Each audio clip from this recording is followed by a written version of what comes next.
They look like ordinary towns.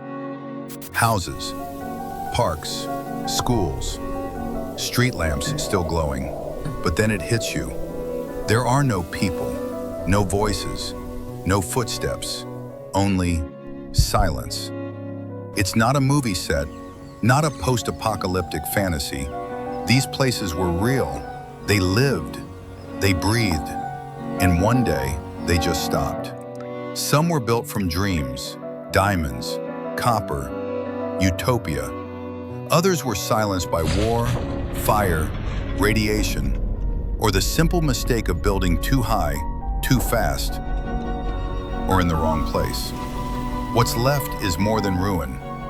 It's a whisper of laughter that vanished, of lights that never came back on. Today we take you on a journey through 20 of the most haunting, abandoned cities on Earth. Places where the past linger in the walls and the silence is louder than sound. Places where you can almost hear it, the last breath of a city before it fell asleep forever.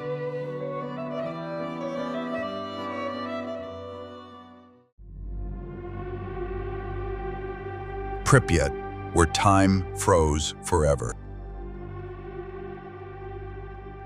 If there's one place on Earth where time feels truly frozen, it's here. Pripyat. Built in 1970 as a shining model of Soviet progress, this city wasn't just functional, it was proud. A cinema, a stadium, a swimming pool, a place designed for the young, for families, for a future that once seemed unstoppable. Then came the night that changed everything. On April 26, 1986, Reactor 4 of the nearby Chernobyl nuclear power plant exploded. Radiation poured into the sky. Within just 36 hours, 50,000 people were evacuated. They were told it was temporary. No one ever returned. Today, notebooks still lie open on school desks. Rotting teddy bears sit quietly in kindergartens. The giant Ferris wheel, never used, still waits for laughter that will never come. The city is silent, but it's not empty. It holds something terrifying, the invisible weight of human error. Pripyat is not just abandoned, it's a warning, a monument to what happens when power outruns wisdom, and when the things we can't see become the most dangerous of all. Centralia, the town that burns from below. It was once just a small dot on the map, a quiet Pennsylvania town where life moved slow and steady. But beneath the surface, something ancient awakened. In 1962, a fire broke out in an abandoned coal mine below the town. No one thought much of it at first, but the fire didn't stop. It spread through miles of underground tunnels, feeding on forgotten veins of coal, breathing in the dark. And it never died. For over 60 years, Centralia has burned, quietly, endlessly. The ground splits open, releasing smoke and toxic gases. Roads buckle, trees wither. The very earth groans under the heat of an invisible inferno. By the 1980s, the government gave up. Families were forced to leave. Homes were bulldozed. Street signs pulled out like memories being erased. And yet, a few refused to go. They stayed, ghosts among the ruins, living in a town with no future and a past that still burns. Experts say the fire could smolder for hundreds of years. No flames, no noise, just heat, just silence. And that somehow is the most terrifying part. Centralia is not a legend. It's real, and it's still burning beneath our feet.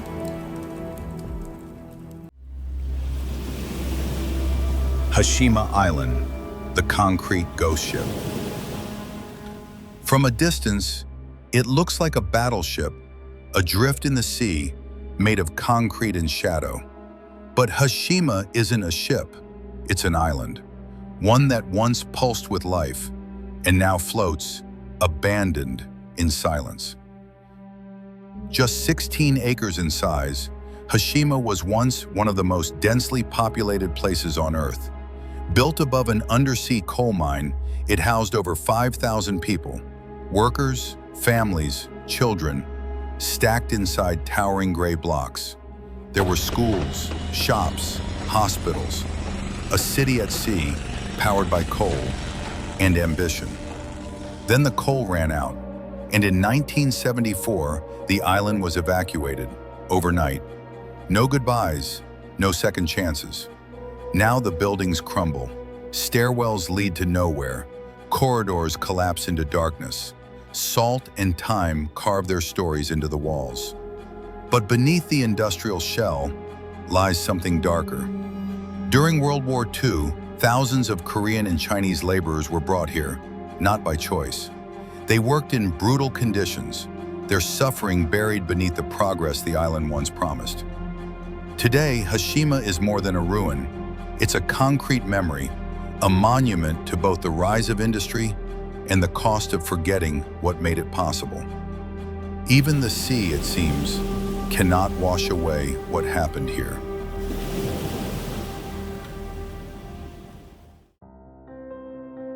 Fordlândia, Henry Ford's jungle utopia gone wrong. Deep in the Amazon rainforest, far from the roar of engines and the hum of factories, lies the skeleton of a dream. A dream built not by kings or presidents, but by the world's most powerful automaker.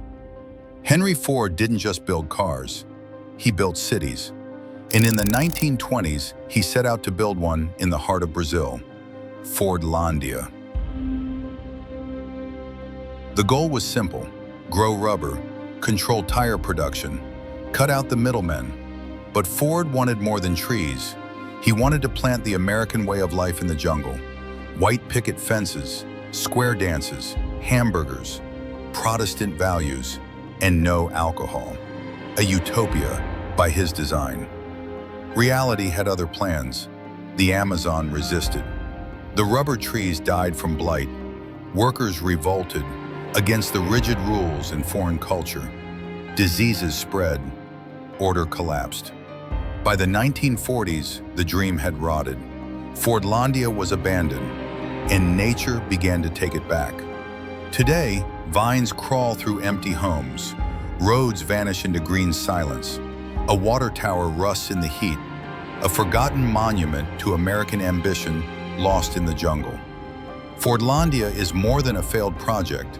It's a cautionary tale of what happens when a single man tries to reshape the wild and learns that some places can't be tamed. Varosha, the beach paradise behind barbed wire. Once, it was the crown jewel of the Mediterranean. Golden sands, glittering hotels, a playground for movie stars, diplomats, and dreamers. Varosha wasn't just a district in Cyprus, it was the future. Sun-soaked, luxurious, alive. Then in 1974, the guns came. After a coup and a Turkish invasion, the dream shattered. Sirens wailed. 40,000 residents fled in fear, leaving meals half-eaten, towels still drying on balconies, believing they'd return in a few days. They never did. For nearly 50 years, Varosha has sat behind barbed wire, frozen in time, patrolled by soldiers, untouched by life. Storefronts still bear faded signs. Rust stains the bathtubs. Children's toys lie buried in dust. The buildings haven't crumbled, and that's what makes it eerie. It's not ruined, it's paused. A city held hostage by memory, not destroyed by bombs, but by the unbearable weight of waiting. Only recently have a few streets been reopened, not to residents, but to tightly controlled visitors. Still, most of Varosha remains off limits. A postcard turned prison. Varosha is the kind of ghost town where everything looks ready for a summer that never came, and maybe never will.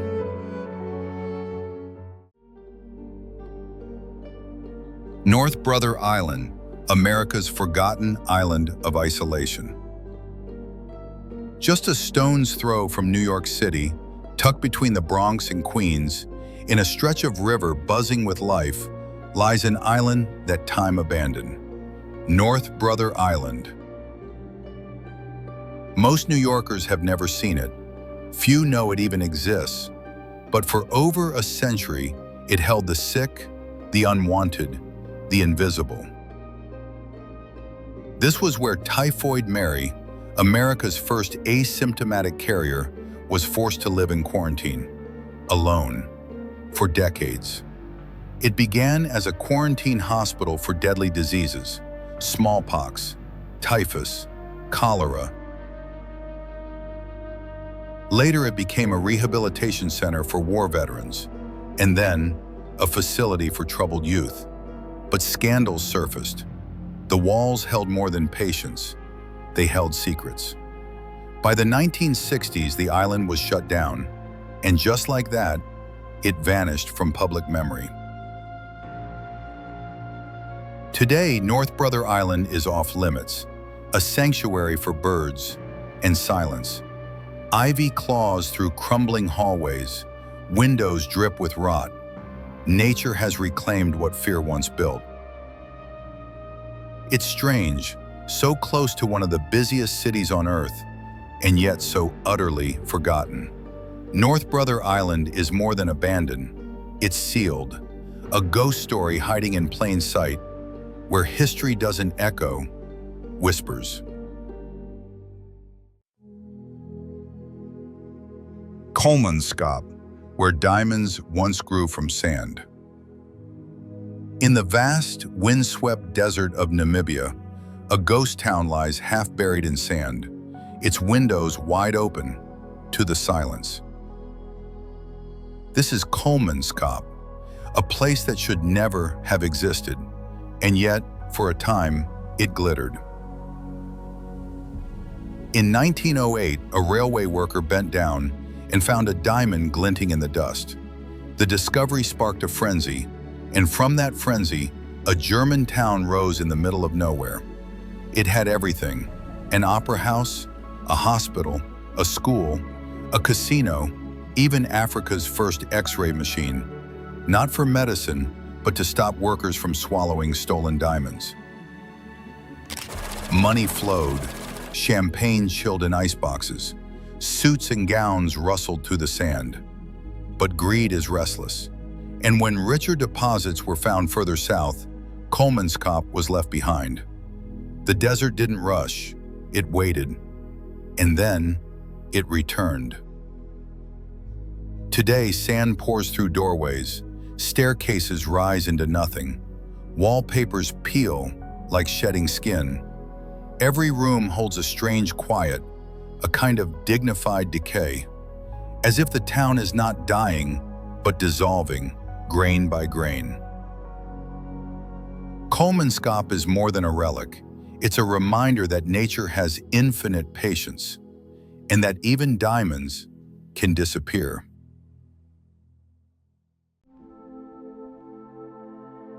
Bodie, the Wild West frozen in dust.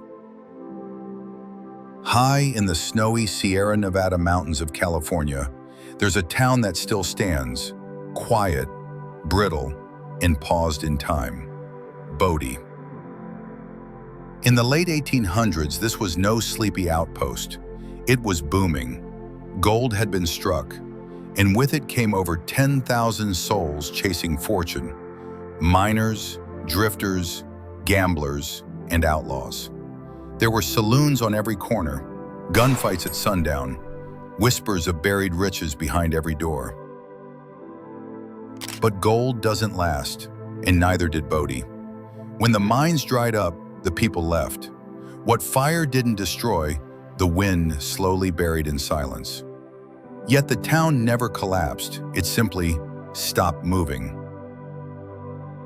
Today, through cracked windows, you can still see schoolbooks open on desks, plates on tables, a piano in the shadows of a saloon, as if someone was coming back. But they never did. Bodie isn't a ruin, it's a still frame, a single moment of the Wild West, caught in amber, and dust. It doesn't ask for your attention. It simply waits, letting the wind do the talking, and the silence carry what's left of the dream.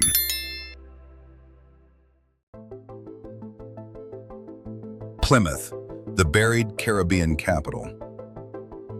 There was no war, no invasion, no warning from the world of men. Only the slow, ancient growl of the earth, waking up. For decades, Plymouth was the heart of Montserrat, a vibrant capital pulsing with island rhythm. Shops buzzed, music drifted through the streets. It was the kind of place where life spilled outdoors, colorful, chaotic, alive. Then came 1995. The Soufriere Hills volcano, dormant for centuries, erupted. Ash darkened the sky, lava crept toward the city like a silent tide, and there was nothing anyone could do. 2 years later, the final blow came, a pyroclastic surge that buried Plymouth in ash and fire. Roofs collapsed, streets vanished, a capital suffocated by silence. 19 people lost their lives, thousands more lost their homes. The southern half of the island was declared a no-go zone, and Plymouth became a modern Pompeii. Today you can still see rooftops poking through hardened ash, as if reaching for air, as if trying to remember. But the city doesn't speak anymore. It just sits, silent, smothered, a reminder that even capitals can be erased when the earth decides to write its own story.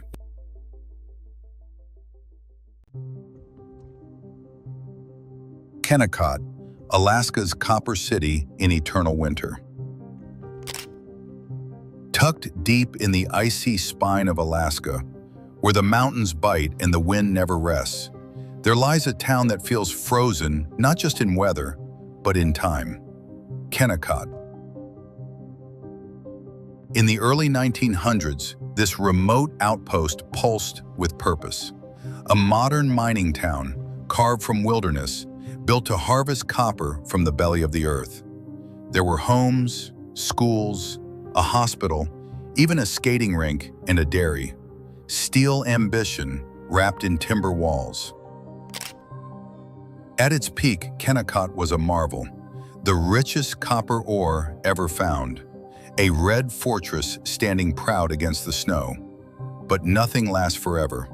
By the 1930s, the ore thinned, the profits vanished, and one by one, the trains stopped coming. When the last load was hauled out in 1938, the workers packed up and left, leaving behind typewriters on desks, boots by doors, and machinery that would never spin again. Now, red wooden buildings cling to white cliffs, empty, echoing, waiting for a spring that may never come. Kennecott isn't broken, it's paused, a quiet cathedral of rust and frost, where every wall still holds the breath of men who once chased fire through ice.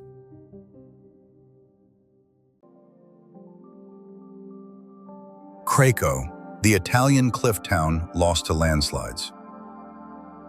Perched high on a crumbling cliff in southern Italy, Craco looks like a dream carved from stone, a medieval ghost staring down a silent valley. Once, this was a town of monks, farmers, and families. Children played in woodland alleys. Church bells echoed through limestone walls. Life unfolded between the ancient stones, steady and sacred. But beauty has its cost, and for Craco, it was the earth itself. The ground beneath the town, made of soft clay, began to shift. Slowly at first, then violently. In 1963, a landslide forced the first evacuation. Decades later, earthquakes sealed its fate. The people left. The walls stayed. Today, Craco stands empty, but not silent. Its arches still hold shadows. Its windows still face the sun. And though the wind howls through broken roofs, there is a strange dignity in its decay. Filmmakers come now, drawn to its cinematic sorrow. Tourists wander through ruins, searching for ghosts they can almost feel. Craco is more than a casualty of geology. It is a monument to fragility, the way time and gravity slowly undo even our most sacred places, and the haunting beauty that's left behind.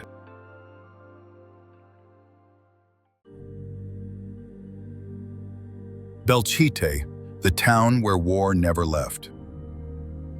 In the arid plains of Aragon, Spain, there's a town that whispers in broken walls and hollow windows, Belchite. It was here in 1937 that the Spanish Civil War tore the town apart. Republicans, nationalists, street by street, house by house. The battle raged until the town was reduced to rubble, churches shattered, homes scorched, and civilians caught in the crossfire. But what makes Belchite different is what happened after. Nothing. General Franco ordered the ruins to remain untouched, not to mourn the dead, but to glorify the victory. A new Belchite was built next door, while the old one was left behind, frozen in collapse. Today, what's left is a city of shadows. Bullet holes still mark the walls, dust hangs like memory, and silence fills streets where screams once lived. Tourists walk carefully between crumbling stones. They speak in hushed tones as if the past might still be listening. Belchite isn't just abandoned, it's haunted, a town that never healed because the wound was never closed. Here, the war didn't end, it just stopped moving.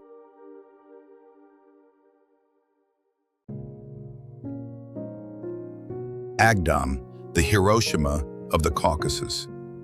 Once, over 40,000 people lived here. Families, teachers, artists, children. Agdam in eastern Azerbaijan wasn't a battlefield. It was a city, alive, vibrant, full of movement. Then came the war. In 1993, during the brutal conflict over Nagorno-Karabakh, Armenian forces swept into the city. To prevent Agdam from ever being used again, they destroyed it, block by block.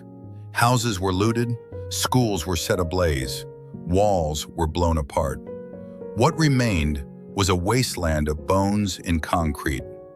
Some call it the Hiroshima of the Caucasus, not because of a bomb, but because of how completely it vanished. For nearly 30 years, Agdam sat in silence, surrounded by mines, watched by no one, mentioned by few. The city returned to Azerbaijan only recently, but the land is still wounded, haunted by debris and memories too dangerous to touch. Reconstruction has begun, but no one knows if life can truly return.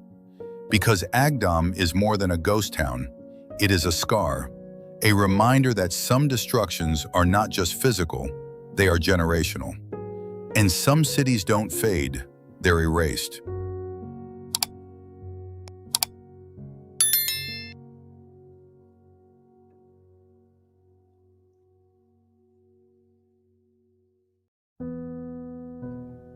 Sanzhi Pod City, Taiwan's cursed UFO village. On the northern coast of Taiwan, just outside the hustle of Taipei, there once stood a place that looked like it had landed from another planet. Sanzhi Pod City, a futuristic seaside resort, born in the late 1970s. Its buildings look like UFOs, stacked capsules in neon colors, curved like alien cocoons hovering above the ground. It was meant to be a luxury escape for the elite, a place of innovation, status, and serenity by the sea. But from the very first day, something felt wrong. Construction was plagued by disaster, fatal accidents, equipment failures, mysterious misfortunes. Rumors spread like wildfire that the site was cursed, built atop an old Dutch soldier's burial ground, that something was watching. In 1980, the project was abruptly abandoned. Not a single pod was ever occupied. And for decades, the ghostly shell stood untouched, decaying in salt air, surrounded by whispers and weeds. Urban explorers came, drawn by the mystery. Photographers captured the surreal geometry, and legends grew. In 2010, the pods were finally demolished, but the story stayed behind. Sanzhi Pod City is a modern myth, a vision of the future that never arrived, a place that seemed cursed from the start and began to die before it ever lived.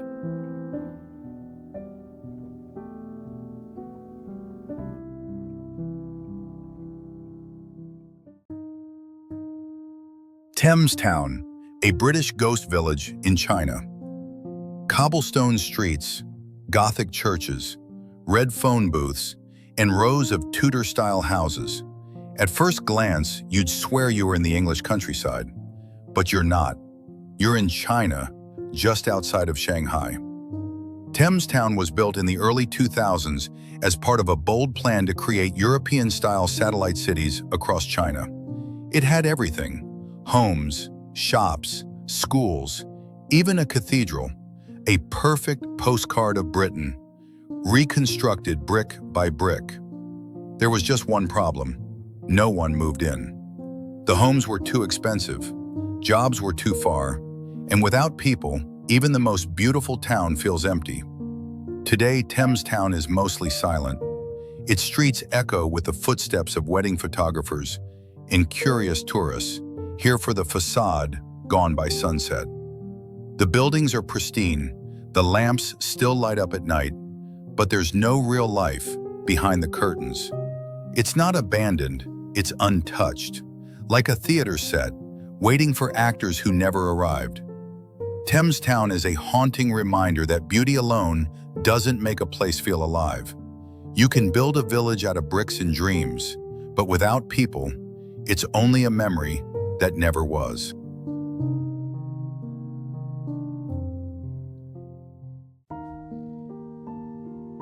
Kangbashi, the Chinese city awaiting its first applause. In the middle of Inner Mongolia's endless steppe, a city rises from the earth, bold, gleaming, and strangely silent. Kangbashi, it was meant to be a marvel, a city of the future, planned to house over 300,000 people, with vast public squares, opera houses shaped like seashells, museums, libraries, and high-rise neighborhoods that shimmer in the desert sun. But something never arrived: the people. The reasons vary: remote location, high property prices, limited industry, but the result is the same: a city that looks ready for the world, yet stands mostly alone. Fountains still bubble, streetlights still glow, but the echoes on the pavement are mostly made by wind, not footsteps. Kangbashi isn't a ruin. It's spotless, modern, grand, but that's what makes it surreal. It's a city waiting for its story to begin, like a stage built for a play that was never cast, a dream that was built first, and only afterward asked, who will live here? Kangbashi is not abandoned. It was never really occupied, and so it waits, quietly rehearsing for a future that may or may not arrive.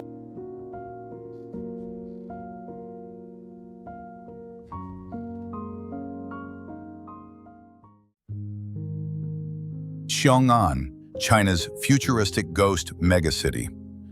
About 60 miles south of Beijing, a new city is rising, designed to be green, intelligent, and monumental. Xiong'an. Announced in 2017 as a national priority, it was envisioned as China's city of the future. Billions of dollars were poured in. Plans were drawn for universities, tech giants, government agencies, a new hub to ease Beijing's burden. Wide roads were laid, skyscrapers climbed the sky, subways were built before the crowds ever came. But here's the silence no one expected.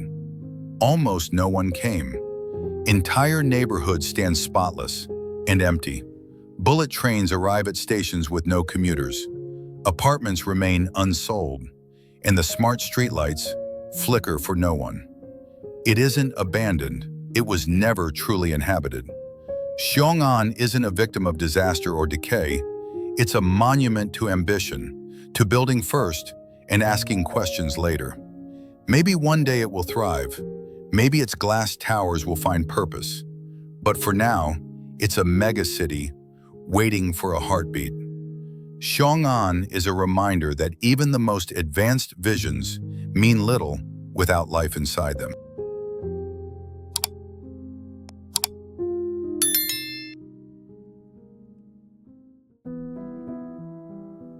Ashgabat, the marble capital without a soul. In the blistering heat of Turkmenistan's Karakum Desert, a city rises like a mirage, gleaming white, impossibly clean, and almost entirely empty. Ashgabat, officially recognized as the whitest city on Earth, its skyline is a mosaic of marble towers, golden domes, and boulevards so wide they feel endless. Built with oil money and grand ambition, Ashgabat is a capital sculpted from symmetry. But beneath the perfection, something is missing. The streets are pristine, but strangely quiet. The parks are manicured, but mostly still. You can walk blocks without seeing a soul. Surveillance cameras line every corner. Drones monitor from above. Citizens are discouraged from walking after dark. This is not a city built for living. It's a city built for display. Here, beauty is law, and control is silence. Ashgabat feels less like a capital and more like a showroom, where nothing is allowed to be out of place, not even people. It's a reminder that architecture without freedom becomes a kind of prison, a palace where no one dares to speak. Ashgabat isn't crumbling, it isn't haunted, it's something more unsettling, perfect, and hollow.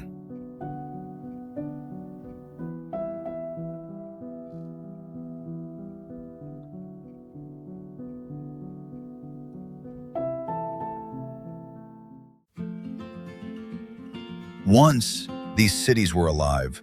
They pulsed with laughter, footsteps, and light. Children ran through streets, markets buzzed, windows glowed at dusk. Now, they breathe differently. Walls crack, roofs collapse, but memory lingers. Some fell in fire, others in silence. Some were never even given the chance to begin.